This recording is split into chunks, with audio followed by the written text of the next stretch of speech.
Art of Atari by Tim Lapetino. Oh, hello there. Artist profile.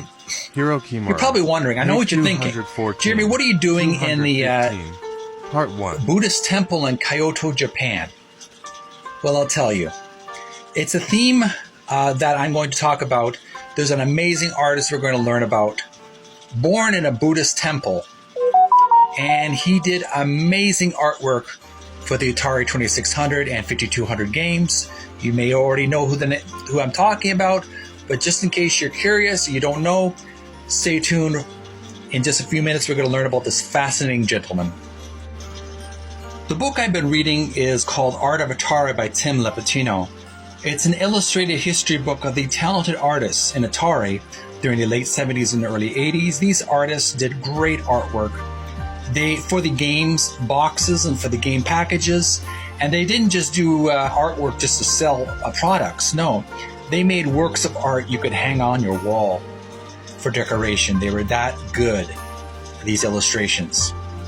Previously, we were learning about Crazy Climber for the Atari 2600. Now we've moved on to another artist profile. And he is a particular personal favorite just because of his artwork. I didn't know too much about this gentleman when I first learned about him, but I really like this artwork. And after reading this biography of his life, I'm even more interested in his history. He's a very fascinating gentleman. The hero of the story, his name, HIRO KIMURA. We're going to have an artist profile of this talented artist, and we're going to take advantage of the 10 minutes on TikTok to read the entire article, time permitting, see if we can sum it up within 10 minutes. We're going to learn about HIRO KIMURA, the artist for the Atari Corporation, who did game packaging and video game manual illustrations. So get your cup of tea ready. We're going to sit down, relax. May you find peace within. We're going to learn a lot about this fascinating gentleman. Artist profile. HIRO KIMURA, page 214. And here's an illustration of the gentleman. Left. Let's learn a little bit more about his background. First paragraph. HIRO KIMURA was born in a Buddhist temple in Kyoto, Japan. He studied art in Hawaii and California, graduating from Art Center College of Design in Los Angeles. I could hardly walk, he said, when I began messing with my grandfather's treasured calligraphic brushes and sumi ink, much to his annoyance. Nonetheless, he encouraged me to draw by supplying me with an abundance of papers and crayons. Next paragraph. Right out of school, he was recruited by Atari art directors James Kelly and Steve Hendricks. While Kimura accepted an offer as staff illustrator, he was concerned about his ability to create the imagery needed to sell video games. What really helped me, he recalled, was my childhood love of superhero comic books. Thinking I'd outgrown the phase, I sort of put it aside as a past passion. Unleashing it helped me get into the video game mindset. Unlike some other Atari illustrators who didn't have a fondness for playing the actual games they depicted, Kimura did so as part of his immersion into the worlds he would render. I played all the video games I illustrated, trying to capture the uniqueness and excitement of each game. Next column. He said, it helped me tremendously in developing illustration ideas. Kimura explained a basic process he used for each game assignment, as a steady stream of new works in progress were developed at Atari. As I recall, Kimura said, we were given approximately 3 weeks per game title. My approach was to first talk with the programmer to see what the game is about, and which features he'd like to see emphasized in the image. Then, I played the game if it was available. The first week was spent on concept sketches.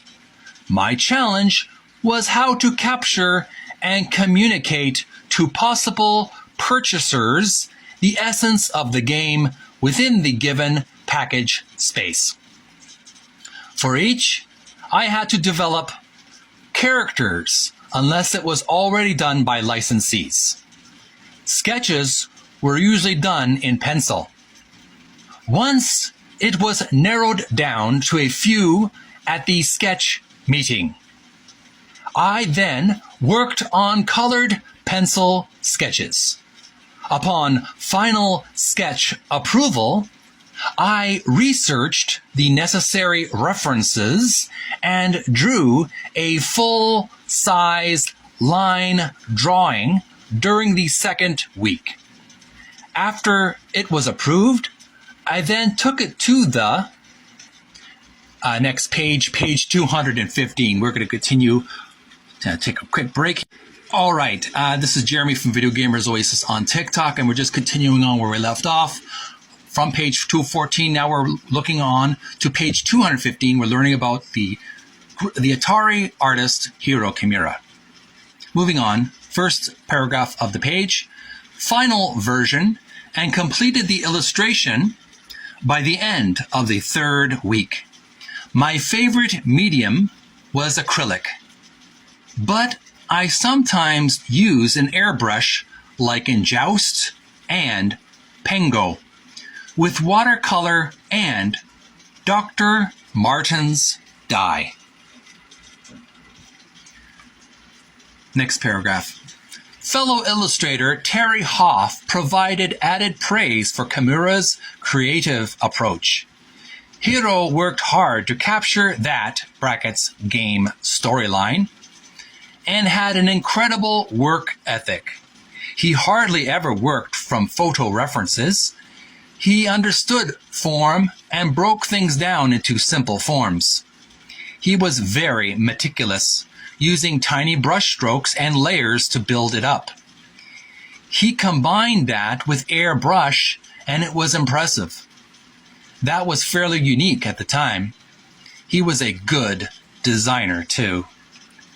Kimura also detailed his relationship with color as well, explaining his process more generally. The way I use color is lopsided. It's not how others see. I can look at objects as color shapes. The two things I felt I was weak in which I was a student were color and design. They turned out to be my strengths. All told, Kimura spent nearly 3 years at Atari and resigned just before the consumer division was sold to Jack Tramiel in 1984. I hope I pronounced that correctly. At that point, he was the only remaining in-house illustrator at Atari. Just months later, Kimura and his wife moved to New York City, where he began the next stage of his career in freelance. I want to take a little quick break here. We're on page 215, from page 214 and 15, learning about HIRO KIMURA. I'm going to take a little break and continue on reading, and we're going to look more in depth into the illustrations and some of the games that he illustrated for. So hang in there, folks. I don't have enough room to complete this reading. But thanks so much for tuning in. Send some likes, send some love if you find this fascinating, learning about HIRO KIMURA. And follow me on TikTok and subscribe to Video Gamers Oasis on TikTok and on YouTube as well. I'll be right back very soon. Thanks for watching. Bye for now.